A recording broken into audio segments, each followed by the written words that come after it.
So, hello guys, and in this video, tuturo ko sa inyo kung paano nga ba mag-add ng affiliate product sa ating mga YouTube videos, no? Sa mga existing videos. So, ituturo ko sa inyo kung paano nga ba natin gagawin yon. Pero syempre guys, kung bago ka pa lang sa channel, pa-support naman, pa-like at pa-subscribe na rin po.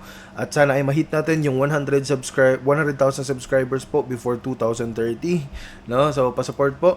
So, ayun na nga guys, paano nga ba mag-add ng product sa ating mga existing YouTube videos, mga product na galing sa Shopee. Okay? So make it sure na naka-affiliate na kayo or na-approve na kayo for Shopee affiliate dito sa YouTube Shopping, no? So click lang po natin. Halimbawa ito guys, Hidden Computer Information using CMD.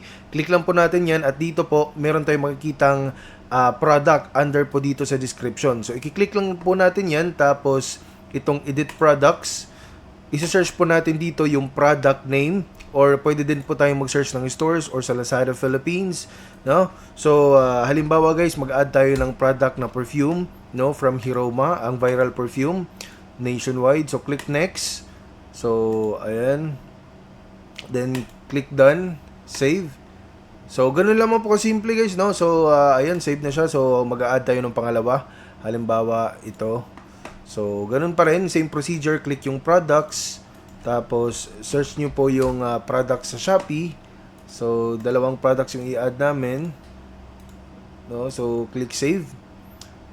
So, ganun lamang guys. At uulit-ulitin po natin yung ano natin, yung procedure hanggang sa matapos. So, I hope na nakatulong tong video na to. Please like and subscribe.